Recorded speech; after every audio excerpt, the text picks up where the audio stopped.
الحمد للہ وکفا والصلاة والسلام علی رسول اللہ اما بعد۔ لغہ العربیہ میں آج ہمارا 16واں درس ہے۔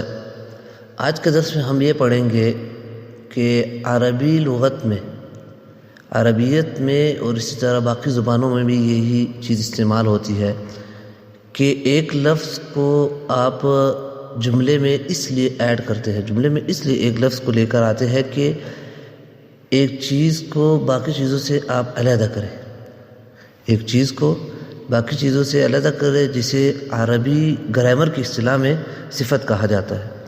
گرامر کی اصطلاح میں اسے صفت کہا جاتا ہے، اور جس چیز کی صفت بیان کی جائے اسے موصوف کہا جاتا ہے۔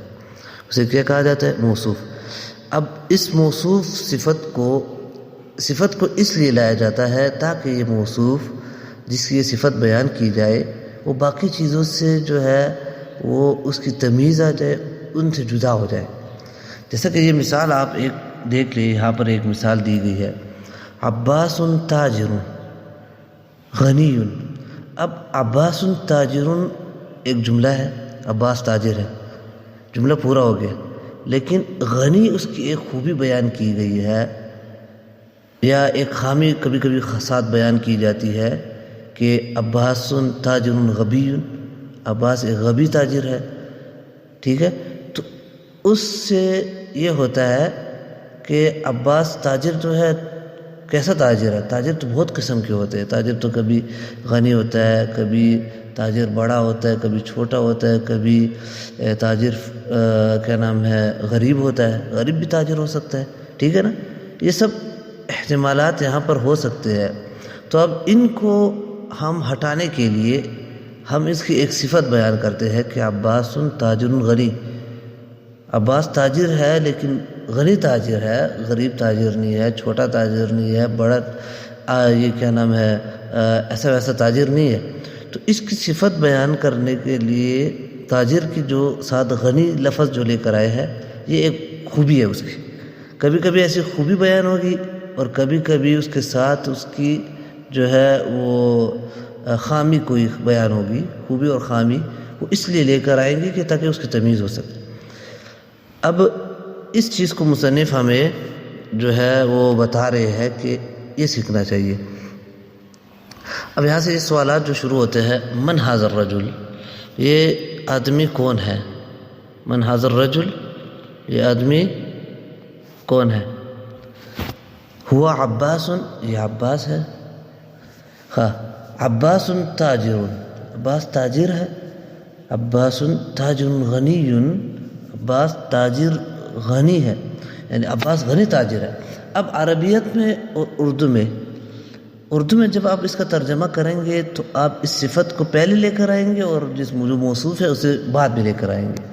جیسا کہ عباس تاجر غنی، اب اس کا ترجمہ آپ ایسے کریں گے، عباس غنی تاجر ہے، اور عربیت میں یہ چیز بعد میں آ رہی ہے، تاجر غنی۔ تو یہ ایک فرق ہے عربیت اور اردو کا۔ حامد مدرس، حامد مدرس ہے۔ اب اس کے ساتھ حامد کیسا مدرس ہے؟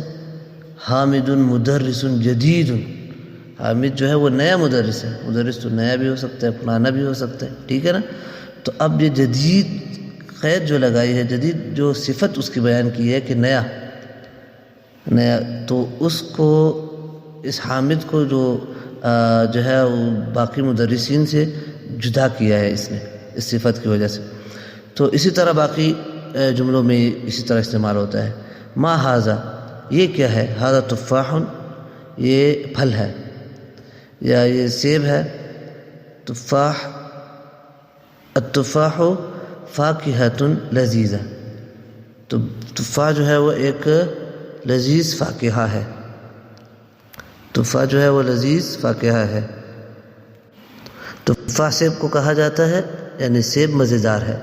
اب لذیذۃ جو ہے وہ فاکہۃ کی صفت ہے، یعنی یہ ایک مزیدار پھل ہے۔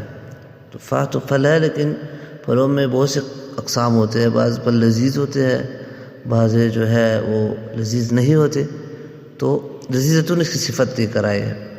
ما ذالک، وہ کیا ہے؟ ما ذالک، ذالک اشارہ بعید کے لیے ہے، ما ذالک وہ کیا ہے، ذالک عصفور وہ چڑیا ہے۔ عصفور اصل لغت میں، اصل عربیت میں عصفور ہر اس پرندے کو کہا جاتا ہے جس کی جسامت چھوٹی ہو، چھوٹی جسامت والے کو عصفور کہا جاتا ہے، لیکن بعد میں اس سے استعمال اکثر چڑیا کے لیے یہ لفظ استعمال ہوتا ہے عربیت میں۔ تو ذالک عصفور وہ چڑیا ہے، العصفور طائر صغیر۔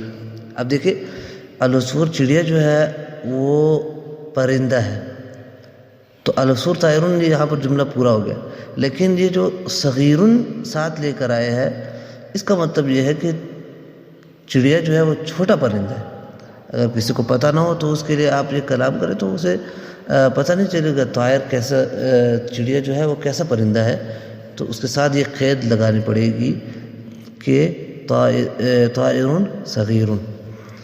العربیۃ لغۃ سہلۃ، عربی جو ہے وہ آسان زبان ہے، وہ آسان زبان ہے۔ سہلۃ اب لغتن کی صفت ہے، لغت موصوف ہے اور سہلۃ اس کی صفت بیان کی جا رہی ہے۔